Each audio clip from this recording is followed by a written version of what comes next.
Hello, Brother Monroe here. Welcome back to Taskmaster Tuesday and Ultimate Admiral Dreadnoughts. And today it is a continuation of last week's challenge where we were deciding light cruisers for the Dutch Navy, and today it is the heavy cruiser. I did terribly last week. I'm in last place, only by a point to be fair, but yeah, not going not going well for me at all. So this is very much just going to be me just doing whatever I fancy. So it's kind of a battle of the River Plate style scenario. One heavy cruiser against a heavy and two lights. Now, the ship has a displacement limit of 12,000 tons, which means I'm going to go with heavy cruiser 1. And I have to go with the British here. And yes, we are doing cheapest again. But I'm just going to see if I can get it underweight. The next requirement is that the maximum gun caliber allowed is 8-inch. This is the largest gun we're allowed. Must have a very long range. So we'll do that. And must be capable of at least 27 knots. Now, last week, Serious Strategy Gamer went with an extremely cheap build. And I'm wondering if you might try that again. But I just wanted to approach it as if, you know, I'm pretty much out of it this season already. So I'm just going to approach it as, you know, I'm going to design a well-costed, hopefully effective, heavy cruiser. Yeah, and hope. I might try and go for some of the exploding points. I'm already out of the not taking damage one. Actually, I wonder if we can just do this on the super cheap. No, I don't want to do a super cheap build. I don't think. I think if I get involved in that race to the bottom, I'm just gonna. I'm not gonna get it, and I'm already doing badly enough in the scenarios themselves that's going to be a bad plan. I think. Right. Towers take up a lot of space on this ship.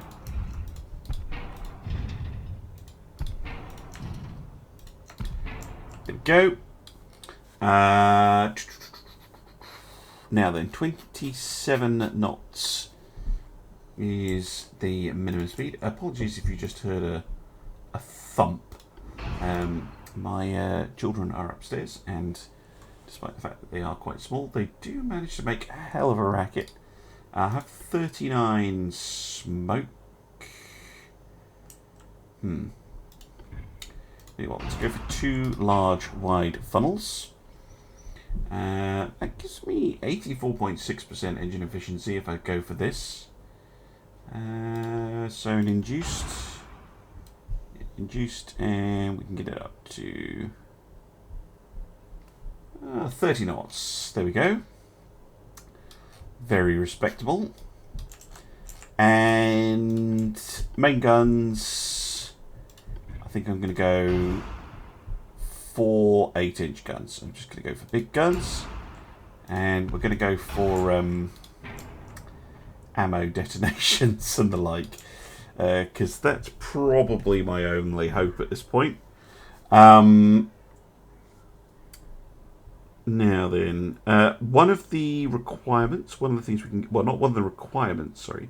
One of the things we can get a point for this week is having an advanced radio or an RDF. I'm just going to go with the advanced radio telegraph because an RDF, I think, costs, actually, it's not that much more. We'll go for the RDF then, so we can get a bit of indication on where the enemy is. We'll go for a good 65 rangefinder. We definitely want to spot torpedoes. And yes, I know I'm not going for the price this time. I don't think I'll have a stupidly expensive ship, but I'd quite like it to be, you know, semi-decent. Secondary guns. You fit on the sides here. Ooh, 4-inch guns. Very nice. Should help against the light cruisers a little bit. And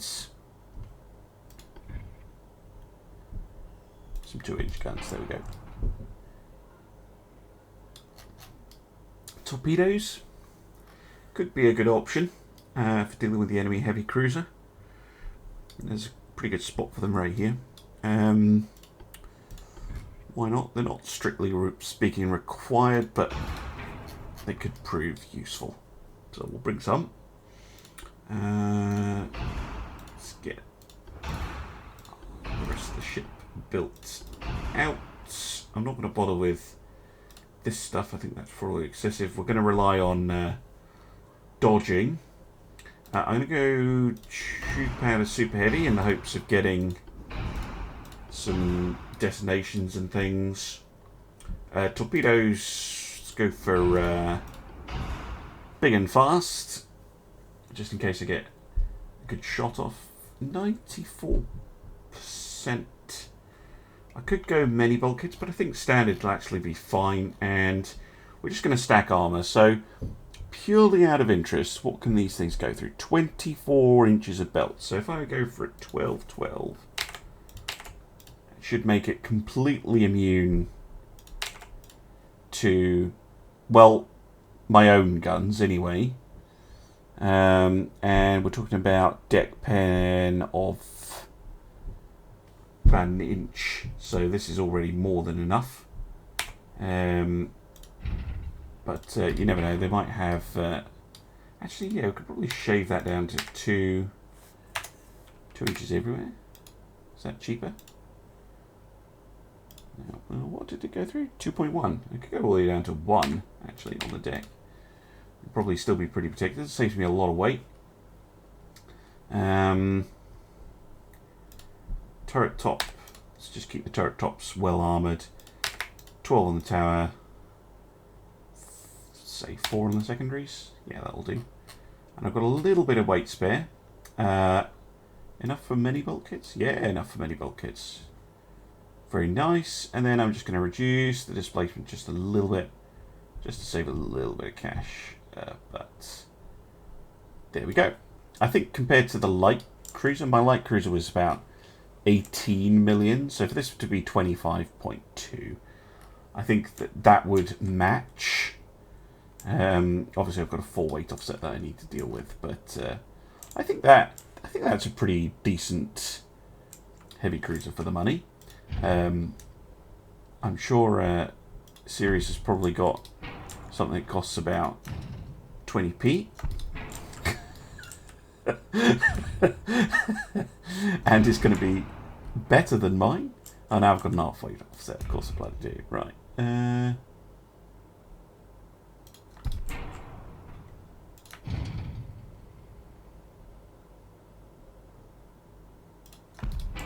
There we go.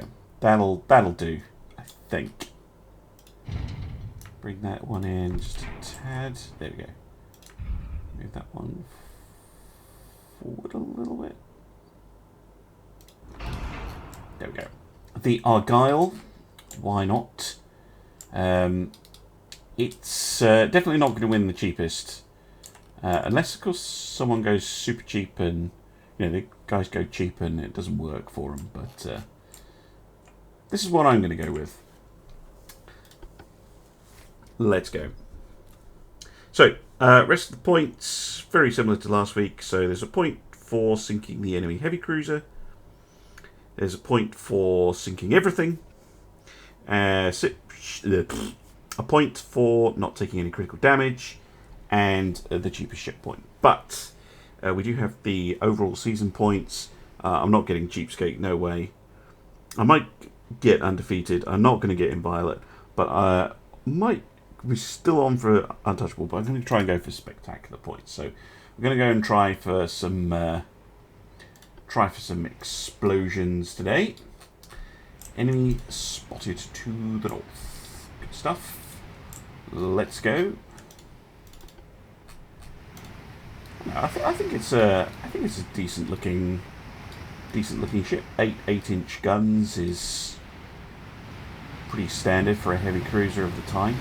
1926 this is, versus 1922 Spain, so we do have a little bit of a tech advantage.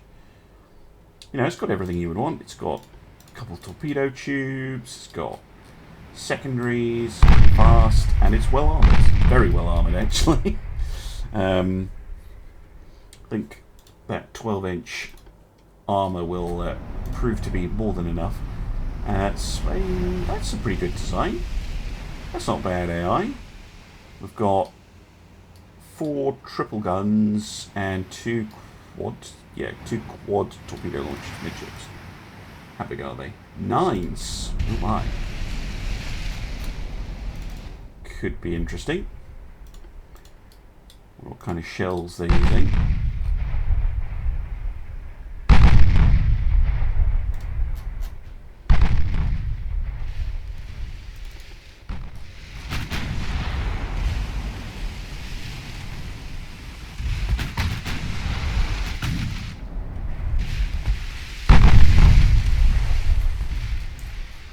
Light cruisers are over there somewhere. Come on. There you go. He's aiming his torpedoes. If he's fired them. Probably has. So let's put in a turn. This thing can turn pretty well.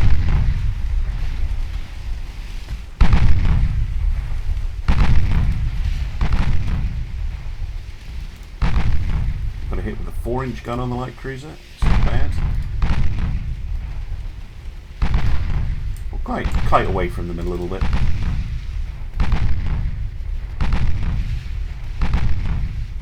So we get some IDs. Okay, so we've got the San Felipe, which did not fire its torpedoes. Interesting. That's because they have a range of 6.3. Interesting. What else we got? Armours. Actually pretty good. Faster than me. Yikes. Okay. Just keep turning and turning as much as we can. Throw off any torpedoes that might be headed my way. No, they haven't. None of them have fired torps. Interesting. Okay. Let's see if we can take down the light cruise first of all then.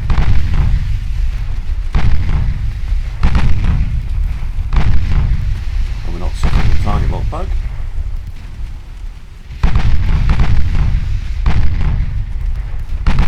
Flooding, that's good. What are the bulkheads situation like? Minimum. And they're using lyddite standard shells. Okay. Might be able to get a cheeky pen.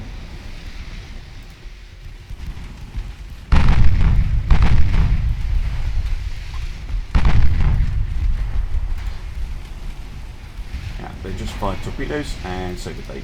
Time to turn.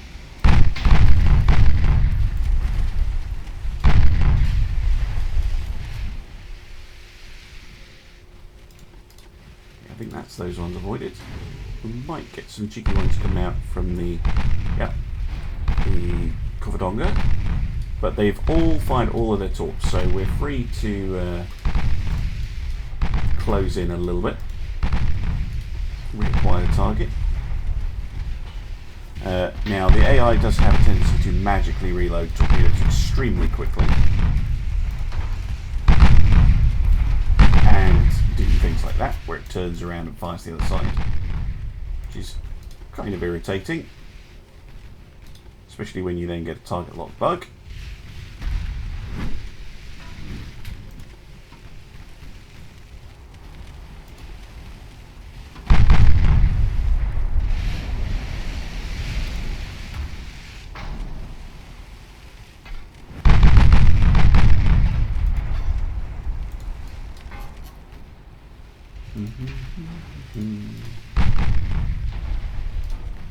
Trying to focus down this light cruiser as best I can.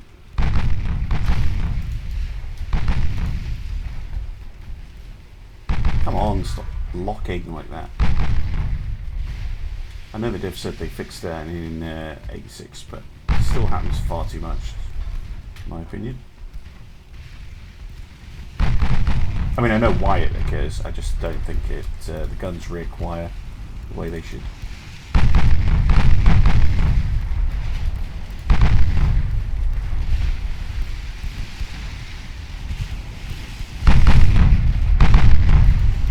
Pretty heavily damaged. Might be able to finish him off with a torpedo or two. free to fire.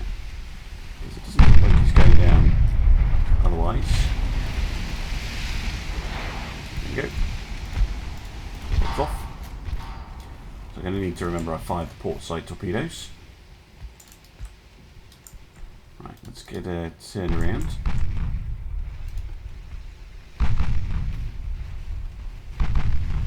Oh, sinks anyway, never mind.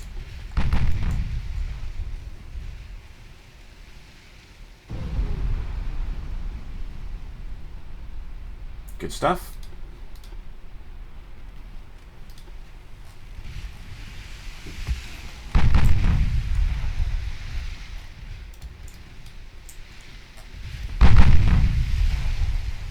That was terrible shooting. And again, oh, for goodness sake.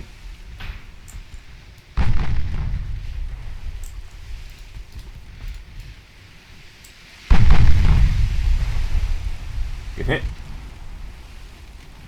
Not getting any of those really big hits though, which is a bit of a disappointment. Back to times 5 again.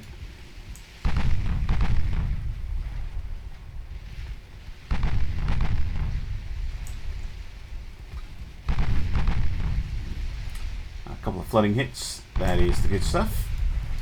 Causes them to slow down quite a lot.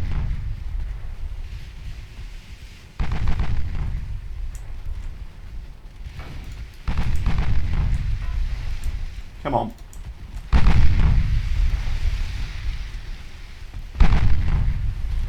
See, I get this really like good set of hits in and then just absolutely terrible nonsense. And it just the whole pile of misses. Of course the AI will then start to pump all the water out again. Another flooding hit. And all the engines down. But not sinking. There we go, sinking. Good, good. Just the heavy cruiser to go.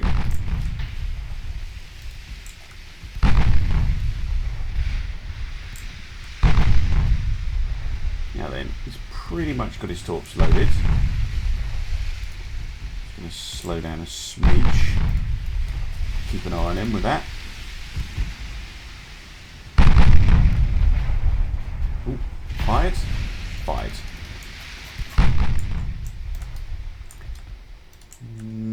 There's a gap there. Go for it.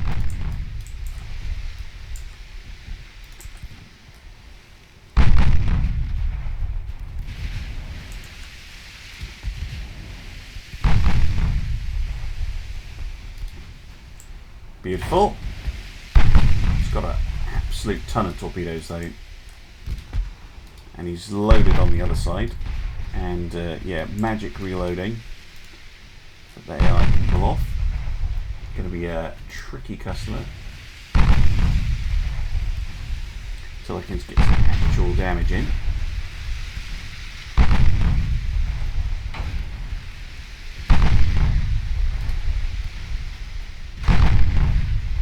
Get broadside on. Try and get all the guns firing.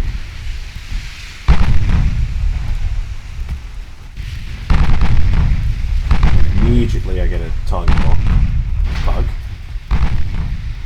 See, that's when I find it annoying. It's like, yeah, I lose the aiming because I have more turrets on target. That just doesn't make sense. Here we go. Of course, the flooding hit. Pretty minor one, though. Really hoping for something a bit more than this, though. Rudder damage. That's good.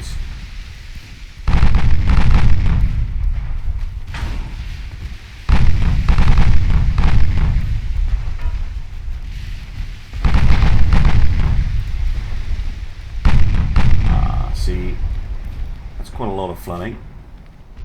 Wonder if we can get in with a cheeky torp.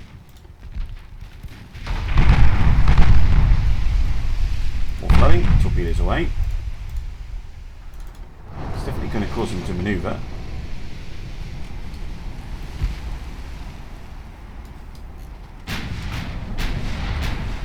It's yep, definitely detected them. Here they are.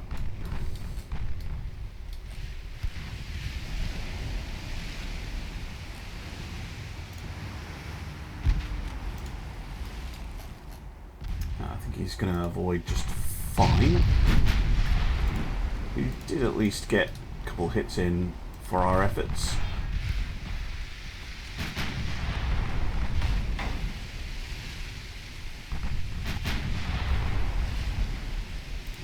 Allow me to close a little bit. So he's coming side on again. Also, I've lost target lock, but he's flooding out. Another flooding hit.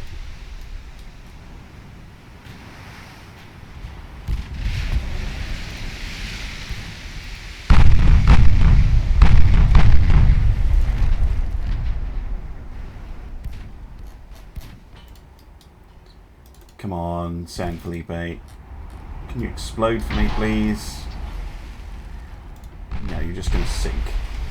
Oh well. 4 points, I think. We'll double check. It's always good to double check. So, we had a ship that... Sorry, just scrolling back to it. Maximum displacement 12,000 tons, check. Maximum gun caliber is 8, check. Very long range, check. 27 knots, check. We did have an advanced radius, that's a point. Sunk the enemy cruisers, a point. Won the battle as a point. And won the battle without taking any damage. So 4 points. Very lackluster. Because I'm sure the other guys have got at least 4 points this week.